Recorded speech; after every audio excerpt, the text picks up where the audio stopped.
So this is the, I guess, part 2 of the 80 D150 project I've got going on. And before I get into the cool part of the video, let me explain a couple things on what's going to be different about this video series versus the other ones I've done. First off, this is my truck, my vehicle, so I get to do things a little different. Also, it's going to be a little bit more of, I don't want to say a complete tutorial on how to do stuff, but there's going to be little bits and pieces where it's going to be that kind of thing. Little tutorialettes.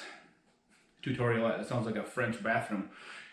Anyway, so there's going to be little bits and pieces here and there that kind of explain how to do stuff, or what's a better way, at least in my opinion, to do things, and that kind of stuff. So the videos may break in and out like that. And then to go along with that tutorial thing, here's something that will hopefully help you in your projects. Get yourself a notebook when you start working on one of these. Kind of log your hours.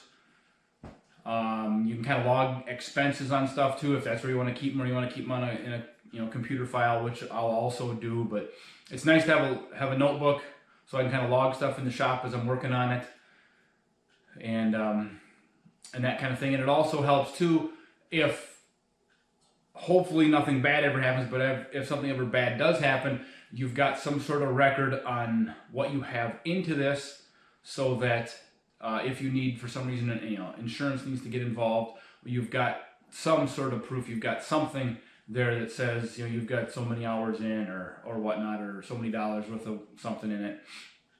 And then two, it's just nice to have that as reference later on, so that maybe for the next project you can go back and look and realize, okay, it took me 40 hours to fix, this box, and it looked like this, and this one's better, or this one's worse, that kind of thing. Just kind of gives you a benchmark for the next project. So to go right along with that, I will be logging all these hours, and one thing that will be different about this video versus the other ones is, as things go along, I'm going to talk about the time I have into it, which is something I did not do with, say, that green Cordoba that I fixed a couple of years ago, or in the other stuff I've done. I haven't given more concrete numbers as and I'm going to break it down, like how many hours do I have into the frame and suspension, how many hours do I have into mechanical stuff, then body is kind of broke down into 3 big pieces. There's the box, there's the cab, and there's the front clip. Kind of how all of that, how those hours are broke down, because that's something I've never really sat down and figured out before. Any of the other projects I've done for people is like a total number of hours, because that gets to be kind of a daunting task, going back through many invoices, adding up all these hours.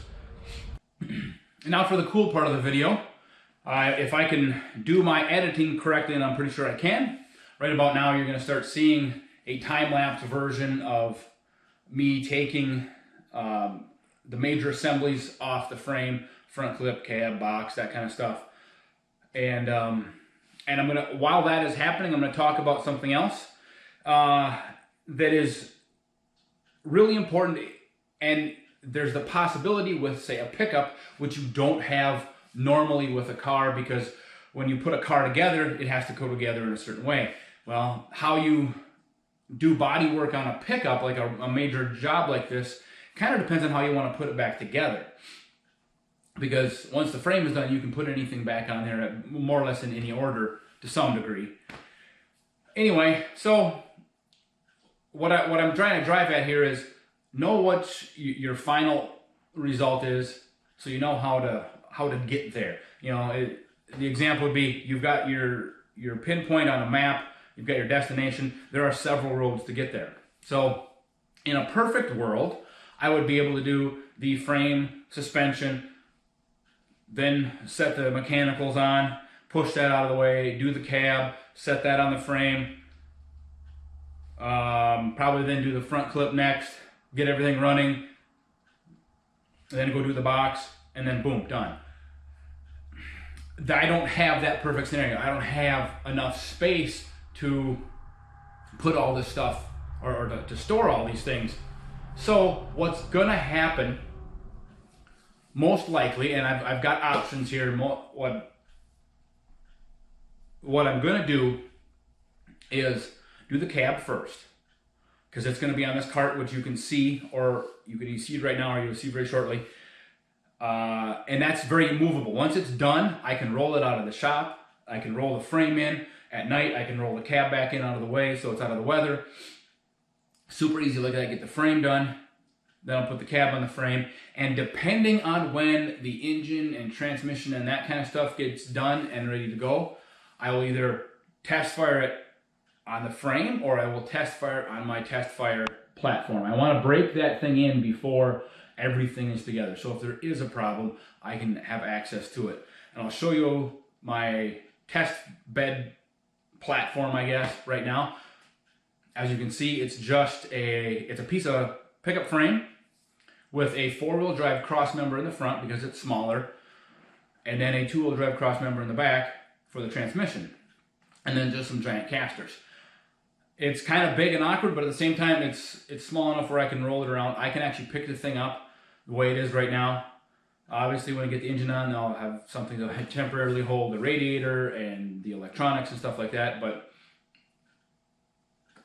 hopefully, I can test the engine on that and then pick it up and then set it in the frame. And that way, I know damn well everything is working right in the engine. Because the last one I built for myself, I think something went wrong, so I have to tear into that. I don't want to do that again because it's going backwards. So then after that, after you get the engine in the actual pickup, then at that point I can either finish doing the box or I can finish doing the front clip, whichever. Front clip, those pieces, the fenders, inner fenders, hood, radiator support, all those are small enough pieces where I can fit those in when I've got time to do anything else.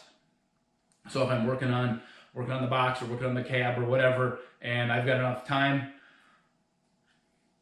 and I want to throw another, do some mud work on a fender or whatever I got to do, I can do that. Boom, and then I can put that fender, that hood, whatever, I can set that out of the way, and I can, so that the front clip part can be kind of weaseled in anywhere it happens to fit at the time. So anyway, so back to the point.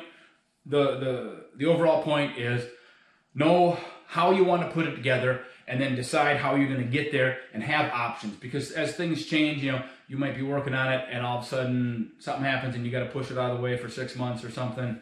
Just have a couple options and then kind of work those options. Obviously go with the best one, the most efficient route, but at the same time, sometimes the most efficient route is just not practical. So there was taking that pickup apart. As you noticed, I have carts for the front clip assembly, the cab, and the box.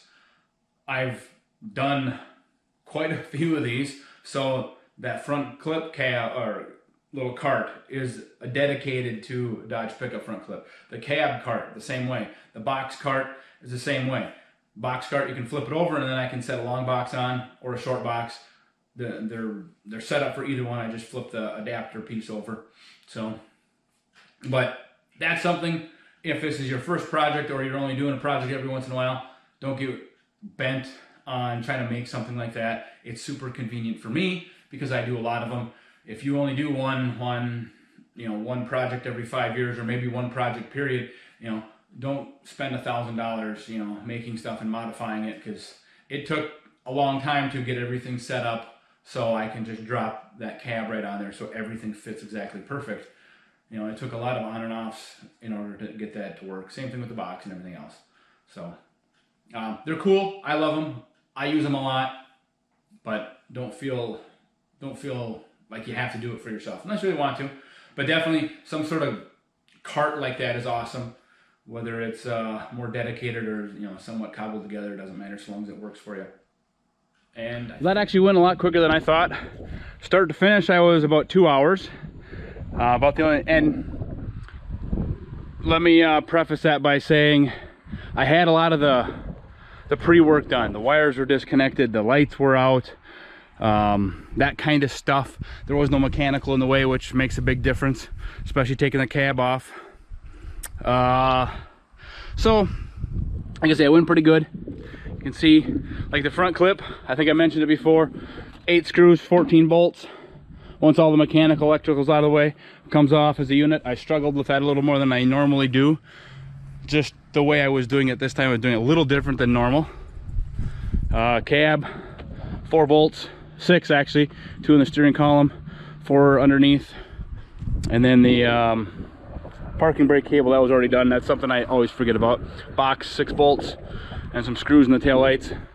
And the hardest part is the gas filler door. And then there's the frame. So there you go, all broken apart into its big major components. And yeah, that's about it for now. I'll get the cab into the shop.